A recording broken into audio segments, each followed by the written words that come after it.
News at 6 today. The investigation continues into the murders of legendary actor, producer, and director Rob Reiner and his wife, Michelle. Good evening once again, everyone. I'm Colleen Williams. And I'm Michael Brownlee. The couple was found dead inside of their home in Brentwood, sending shockwaves around the world. Here's what we know so far. The couple's 32-year-old son, Nick, is now behind bars, arrested on suspicion of murder. He's currently being held with no bail. NBC4's Robert Kovacik has been on the story since we first broke the news last night. He is at the home once again. He's been there for quite a while. Robert. Colleen and Michael, you may be surprised to hear this, but the news of the arrest of Nick Reiner did not come as a surprise to most of Hollywood.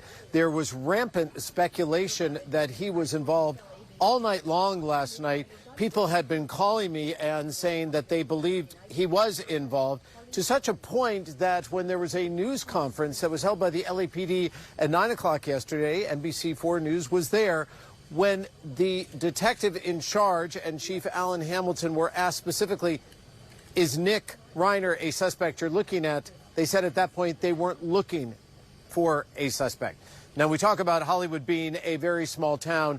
As you take a look at video and pictures of Nick Reiner and his father, Rob Reiner, we can tell you that in this small town, there was a very big party on Saturday night. That's the Conan O'Brien Christmas party on Saturday. It's an annual event, apparently very well attended. Now, throughout the day on Sunday, once news of the murders broke, people were telling me, and NBC News has confirmed otherwise, that there was a fight between a father and son there, that Nick Reiner was acting strangely, and that Rob Reiner and Michelle Reiner had apparently expressed to people at the party that they were concerned about their son.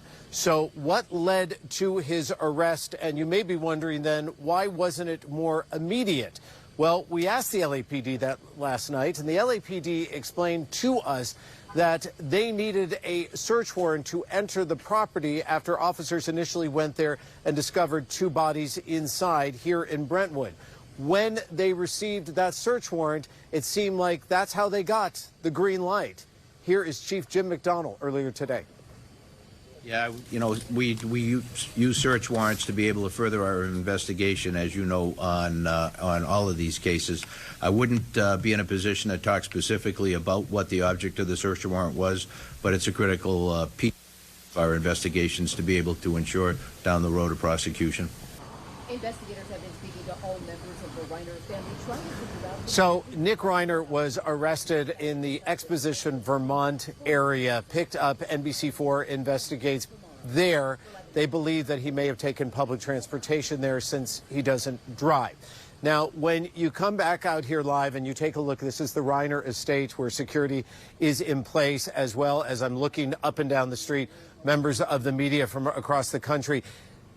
This is someone who also lived with his parents. Nick Reiner lived here with his parents. We still don't know who it was that made the initial call, but NBC4 investigates also has learned that the daughter was here at the home when police arrived. Now, as far as Nick Reiner is concerned, the troubled son of Rob Reiner and Michelle Reiner, who had been in and out of rehab. There was a documentary that was made about him that involved his father.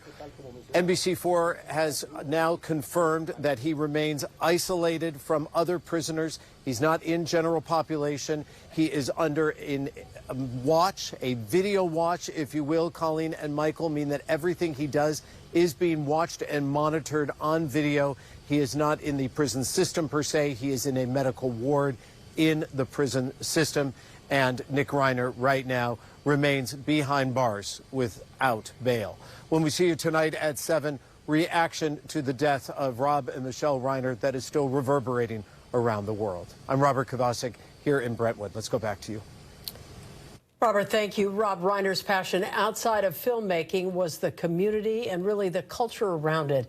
A progressive political activist, he was a major fundraiser for Democrats at the state and the national level. He was also a passionate defender of marriage equality alongside Governor Newsom. I was out there feeling a little alone doing same-sex marriage in 2004. It was Rob who reached out. It's how I got to know him. saying he had my back at a time when a lot of members of my own party, the Democratic Party, didn't. Rob Reiner also started a nonprofit focused on childhood health and education. His activism led to Proposition 10 on the California ballot in 1998, which taxed cigarettes at an additional 50 cents a pack in order to finance First Five. That's the program focused on aiding children and parents. Our coverage continues online right now on NBCLA.com. We'll be posting updates and more tributes on the NBCLA app as well as on all our social pages.